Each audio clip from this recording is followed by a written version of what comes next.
Kelly. You want to talk to us about yourself a little bit? Sure, I will. I'll be glad to. Okay. First of all, how old are you, Mr. Kelly? I am 92 years and 3 months. Oh, dear, that's great.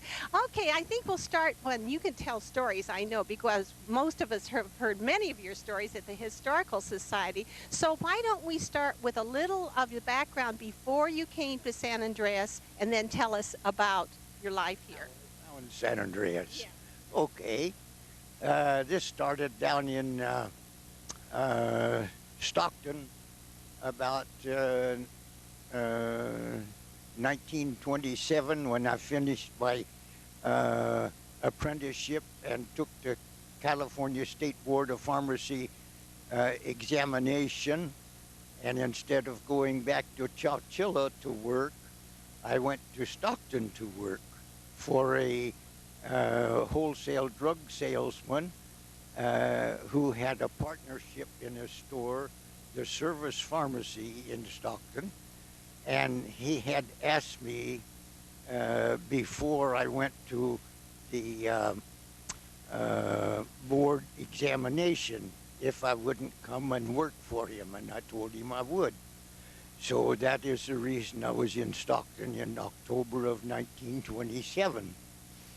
And they had 3 stores in Stockton, and I worked relief at each one of them. How old were you when you were doing this? I was 19 years old at that time. The drug salesman would come into the store on Friday nights after he had worked his territory during the week, and he would work Friday night, Saturday, and we were closed Sunday, so we had a day of rest. My sister also became a pharmacist. She took over the work at the Chowchilla drugstore after I had quit in July of 27. So when she graduated from high school, I went down to Chowchilla and got her. I used one of the partner's little roadster, and Wait, do you remember what make it was? yeah, it was a little see, oh my, That's all right. We don't have to know that kind of thing. Anyway, so this is very popular little car then, Chrysler. Little, well, it still is, isn't it? that's right. So then, And I picked her up and brought her up, and she started working in the one of the other drugstores, is Southside Pharmacy it was, and until she took the state of pharmacy board examination in January of 1930. And then after she finished her examination, my wife and she and I took off in a little Ford coupe that we did it had. have a rumble seat? It had a rumble seat, and we enjoyed it very much. And we went to Southern California. My mother and dad had gone down a couple of months earlier, and Mother was running a boarding house in Alhambra. Goodness. So my sister and I got jobs in drugstores, and the difference in pay in Northern California, we were getting $54 a week, $9 a day, which was about $1 an hour. That's for professional people. And in Southern California, the going scale was $20 a week. So it was quite a drop, just less than half. That was a lot of money during the Depression, though, wasn't it? It was really, because we had uh, uh, cheaper rent and all of that to go along with it. So that made it nice. Okay, Yep. now, how did you get here? Now, in Southern California, we were renting from a gentleman that supposedly had sold us some stock in 3 gold mines near Sheep Ranch. So when my wife Mert and I had a vacation in July of 1932, we got in the car and we came up to Calaveras County, and we stopped in at San Andreas here and went up into the Hall of Records and met Doris Treat, who was working there then. And we told her what we wanted. We wanted to know the locations of these 3 mines, the Abraham Lincoln, the the George Washington, and the Golden Bear. And so she looked them up in the book and she found them. And she said, oh my goodness, those mines were confiscated by the United States government in World War I in 1918, and they haven't been opened since. And she says, I don't think you have any stock in those mines because they're not operable. Well, anyway, we went up to Sheep Ranch and we found the mines. And on the George Washington, it had a mess. Before we left San Andreas, we asked Doris for the location of the drugstore here in San Andreas. And she says, there is no drugstore here. I told her I wanted to buy some film. And she said, you can get your film at Mrs. Meadows' restaurant up on the corner of George Stewart's parking lot. What is that now? There's video stores. Showtime. Showtime. We gave them a plug. Well, anyway, when we went up to Sheep Ranch and was looking for these mines, and we hit the George Washington, it had a mess hall on it, and I heard a ruckus in there, and I went over to see what was happening. It sounded strange, hoofs of some kind. I looked in the window, and there was a billy goat inside. And he was, I don't know how many days he had been there, but he would just look like he was about half mad.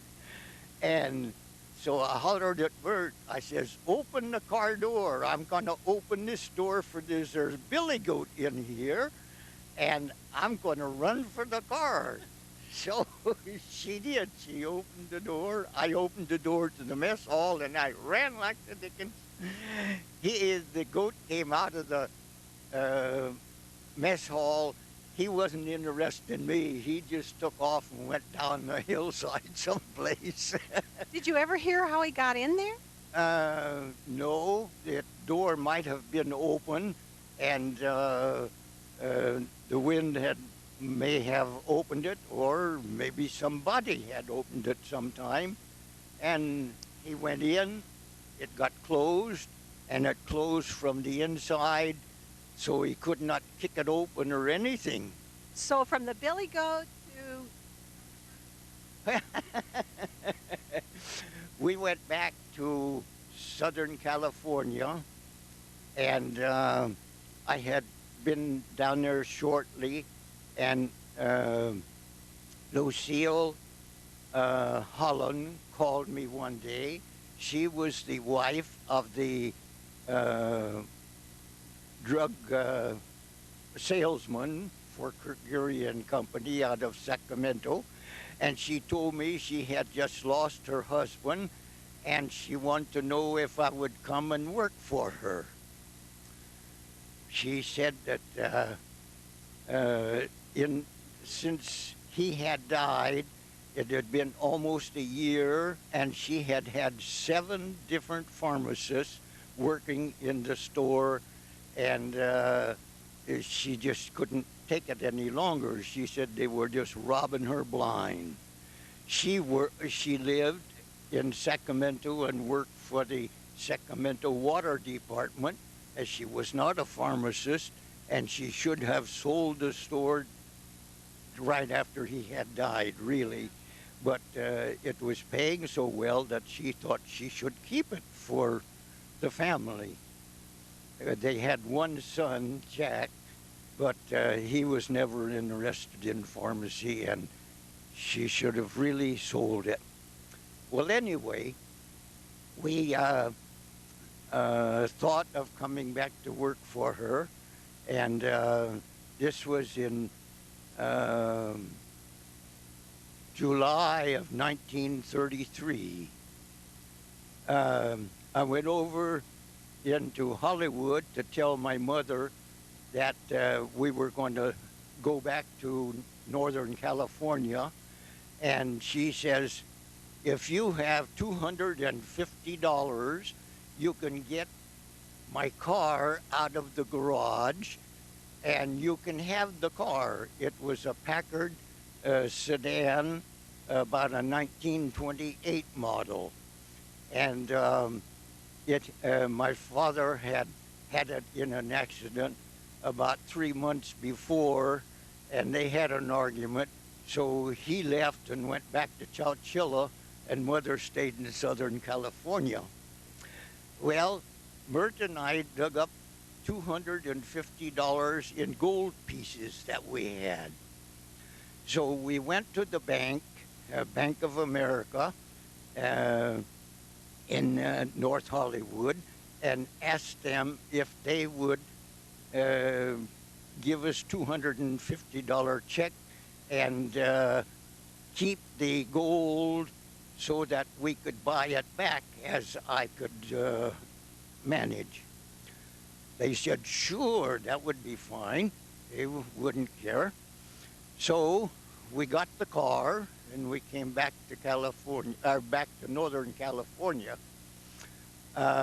We went into Stockton, and almost right away, one of the salesmen had heard that I came back, and he said that Mr. Parker, who owned Parker's Drugstore in Newman, wanted a vacation of a month, and wanted to know if I would go down and work for him before I started in with Lucille.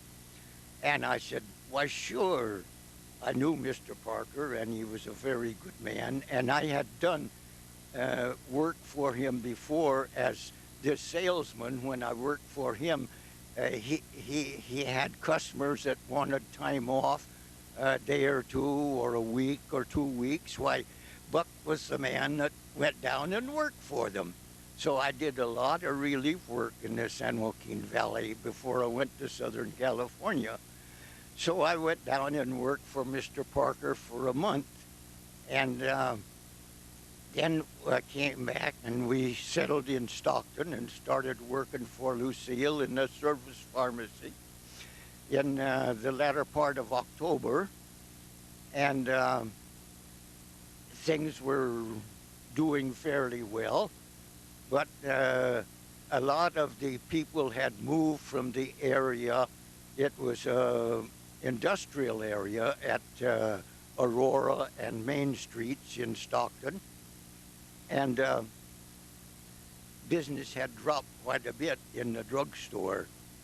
So we stuck it out for 6 months, but the last 3 months, when I took my $100 out for my work, somebody didn't get paid for their drugs besides the wholesale house.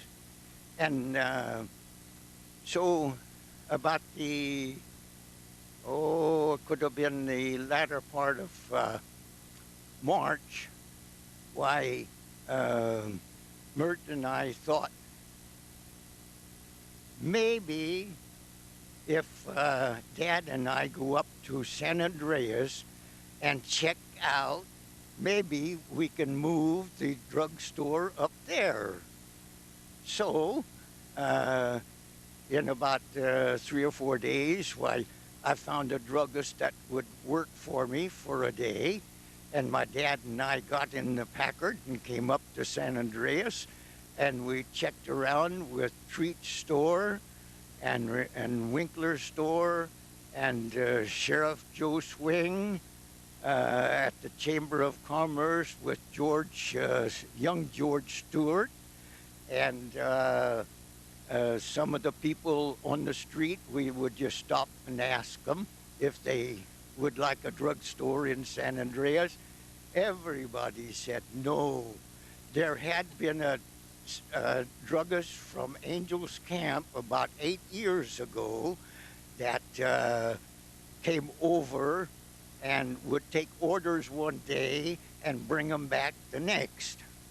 Well, that didn't work out so good. That only lasted about 4 or 5 months, they said. And so they didn't need a drugstore here. We were parked in front of Winkler's Mercantile Store on Main Street, and right across the street was the post office.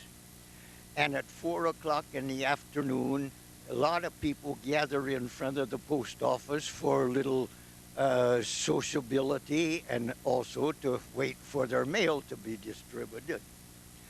So I started to get in the car, and I heard a voice, "Hey, Buck, what the hell you doing in town?" Oh, my golly, who knows me up here? I turn around, and it is George Dietz. George Dietz is the father of Hattie Hertzig, who lives in San Andreas, Matt Hertzig's wife. George Dietz had a little mercantile store out at Waterloo, about, maybe 15, 20 miles from Stockton on the way up to the hills here. So he came over to the car, we shook hands, and I told him what we were doing. "Come on, let's go. They need a store here. They don't know what the hell they need." And he went on and on. Well, he took my dad and I, and we first went down to where Mary Blewett had a restaurant for a while.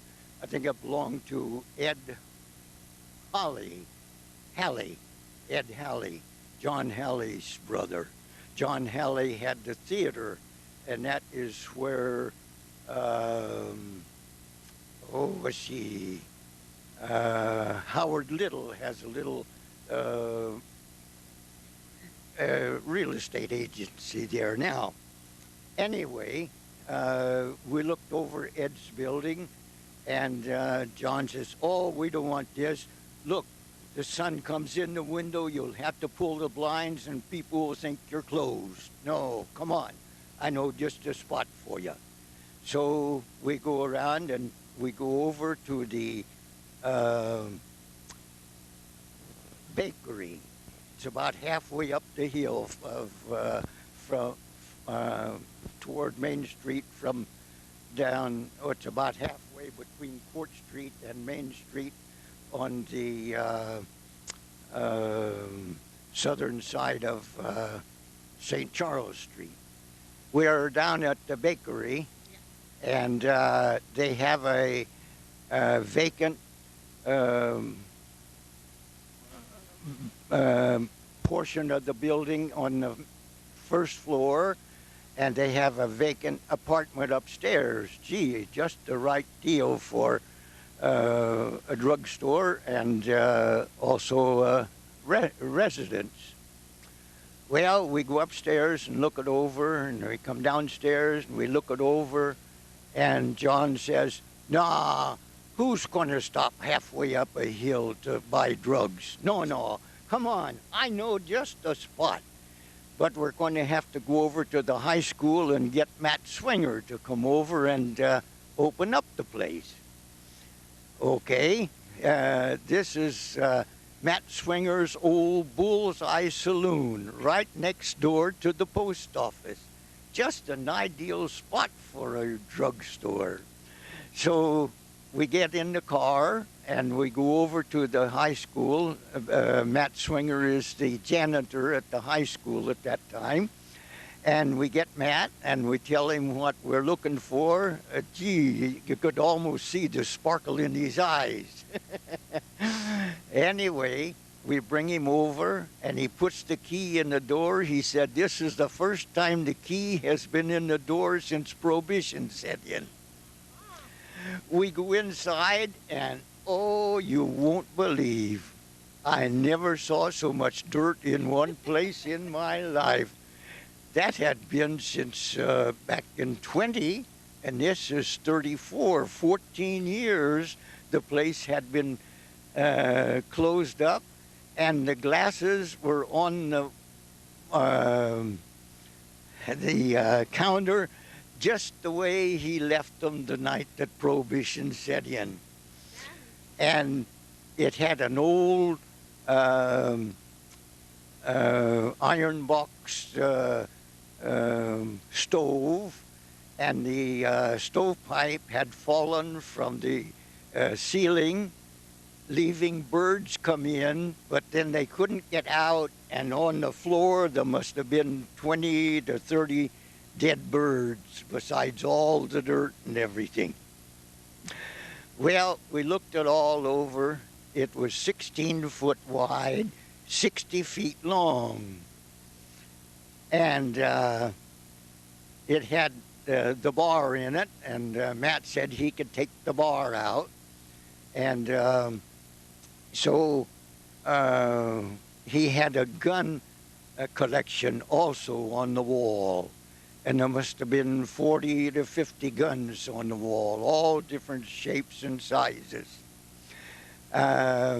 We sat down and we talked things over. The counter had about 10 stools on it, and then an old brass bar foot rail on the bottom, attached to the floor. And so my dad asked how much he wanted per month. He said $30 a month. My dad reached in his pocket and got $30, and he gave him. And he says, "You can give us a receipt for that. Write it out on anything." We didn't have any paper or anything, but Matt scared up some paper, and he wrote out a receipt for us. Dad says, "If we come back, that's our first month's rent. If we don't come back, you made $30 today." Matt was all grins. Anyway, then John and Dad and I went out in the car, and we sat down and we talked for quite a while. And John finally left and went home, or he might have gone over to Hattie Herchick's place. And my dad and I got in a car and drove back to Stockton. The next day, I called the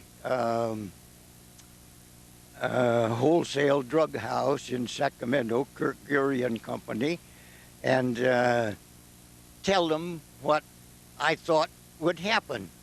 And I says, "Lucille, I haven't called her yet to tell her, but I'll do that after I finish talking with you." And Tom Turnbull, the manager that I was talking with, said, "Lucille doesn't own the store anymore." He says, "We took it over almost 3 months ago." And I didn't know that. So they said they would come down the next day, Tom Turnbull and the bookkeeper.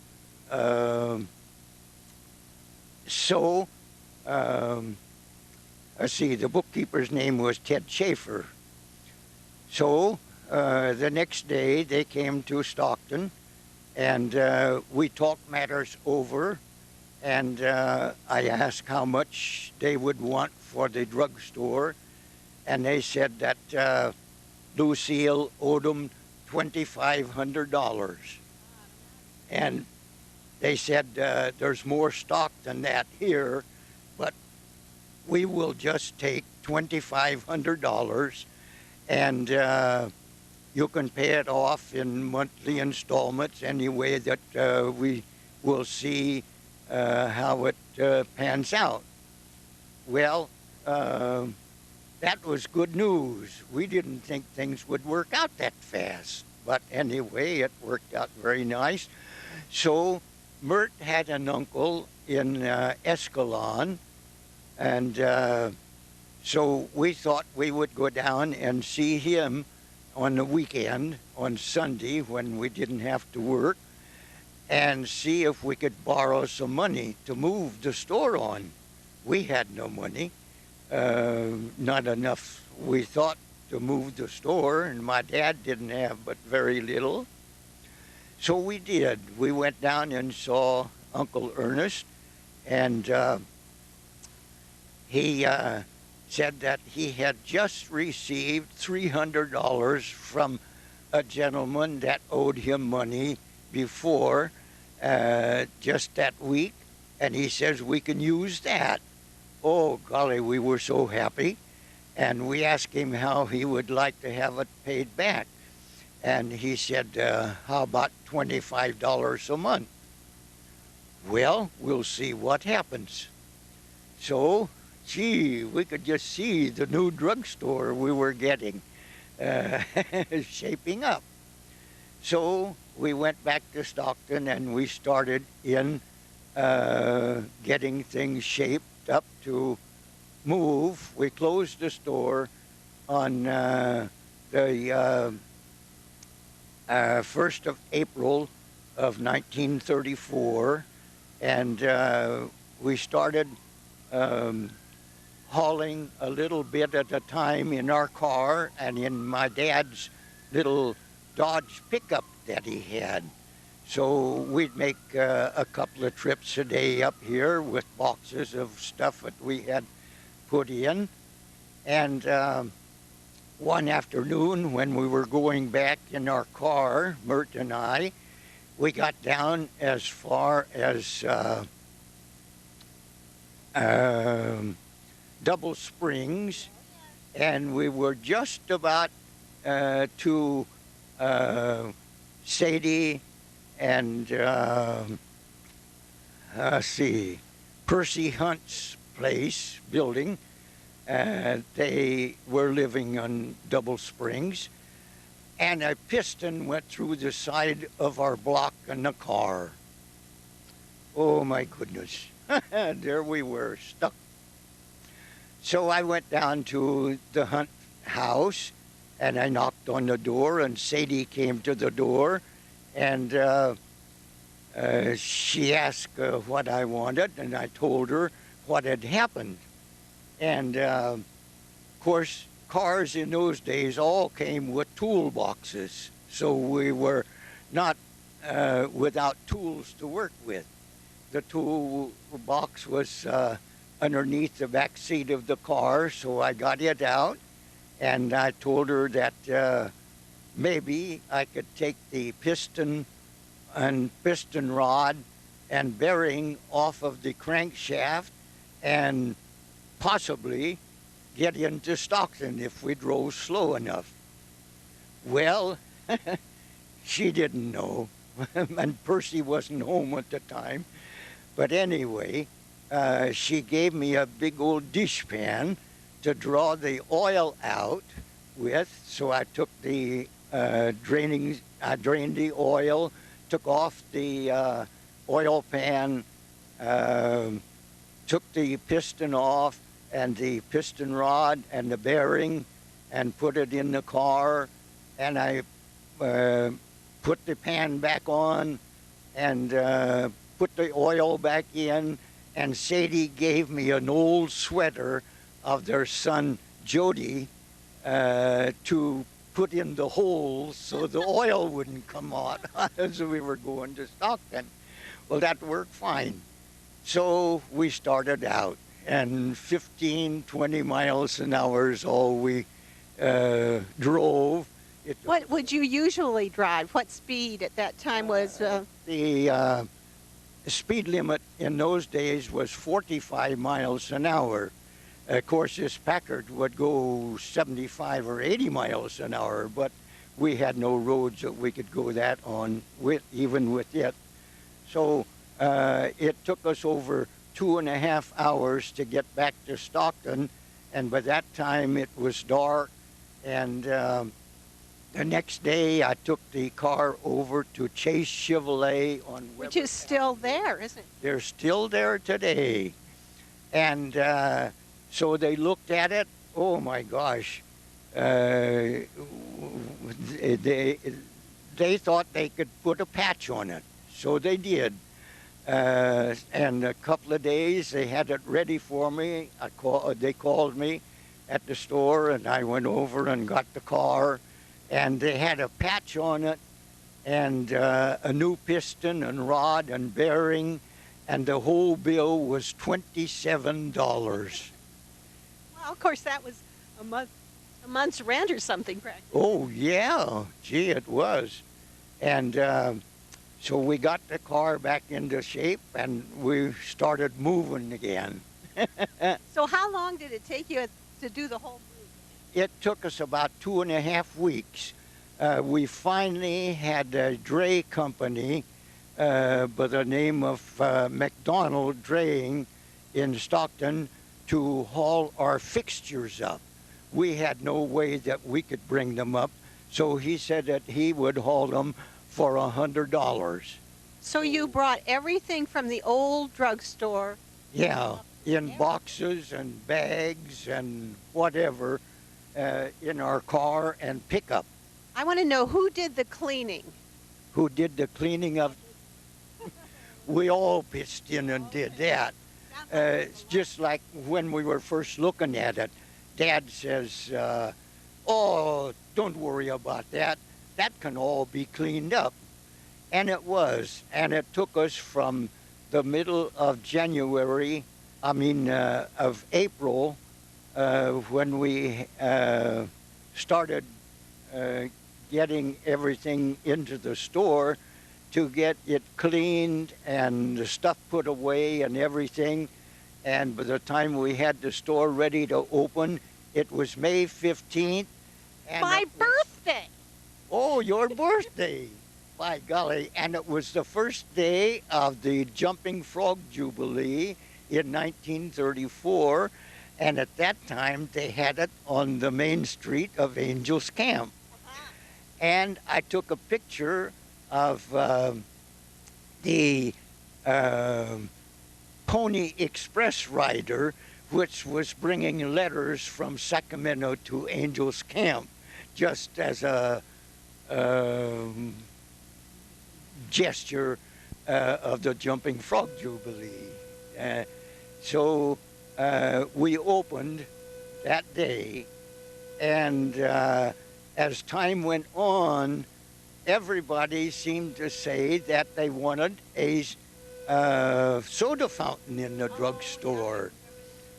Oh my gosh, we didn't have a soda fountain in the drugstore in Stockton, and so I called Tom Turnbull, the manager of of Kirk Geary and Company in Sacramento, and he says, oh, by the way, he says, we just put a new one in a drugstore in Reno, and we have an old we took out an old ice fountain. But he says, you don't want that up there. So he says, we will make an electric soda fountain, make it into an electric soda fountain, and we'll bring it up and put it in for you, and it's not going to cost you a dime. They did. In about 3 weeks, we opened up the soda fountain. All Italian marble from Italy on it. And do you have any pictures of that, Mr. Kelly? No, we haven't. We had a fire in our house in 1936, and it destroyed all our pictures at that time and all our heirlooms. these were in a little closet right in back of the kitchen stove, and the flue is what caught fire in the house when we had our house fire in 1936. Dear. So Well, we have no pictures of the car or the opening of the store. I would sure like to have some of those pictures for the kids today. I know you would. And Historical Society, too. Did you move, then when you moved to the drugstore, did you move to the house where you live now in San No, when we moved from Stockton to San Andreas, we were in the last house on the left-hand side of the road going out of town. And the farther down you go, the tougher they are. And as I say, we were in the last house. Anyway, it was the old Maggie Thornton house. And that's the one that burned in 1936, September of 1936. And we didn't lose a thing in the fire. Mame O'Connell was the telephone operator in those days, and she called the high school, and she called the cement plant. The cement plant sent in a truckload of fellows, and the high school brought over a busload of kids, and Milan Dragomenovich was the fire chief in those days, and Earl Jasper is the one that would always ring the fire bell just above the entrance to the firehouse. So that was taken care of, and Milan brings down the fire truck, and he leaves the engine idling very fast, and when he went to throw in the gears to start the pump pumping water, they just tore the gears all out of the pump. Well, that was a blessing, really a blessing, for the simple reason that there was no water being thrown on the house, and as the high school kids, the cement plant fellows, and all other people that had gathered around for the fire, they'd make a trip into the house and bring out something, and we cleaned the house out without a thing. The only thing that we didn't get out was Toots Jasper's father, George Albieni, was a shoe cobbler in town here, just across the street from the drugstore. And he brought out shoes, but he didn't have a pair of any. And Mert had to go to Stockton the next day and get a pair of shoes. Oh, it was nice. But anyway, the Mr. Kelly, these have been such wonderful stories. We're running out of time. We may have to do this again sometime because we're running out of time now. You are just a wonderful person to interview, and it was so exciting to hear all these names that I've heard all the time. And of course, everybody knows about Kelly's, but we'll be looking forward to hearing another one of your videos. Okay? Yeah, I'll have to tell you the story how I got my name Buck. Well, that and all by itself too. Not only that, but you have some real interesting stories to tell. I've heard about the whole county, so we'll be looking forward to hearing more stories from you. Okay, that'll be good. Thank you. That was Mr. Earl Buck Kelly, former owner of Kelly's Drugstore, and certainly a raconteur about Calaveras County. Thanks.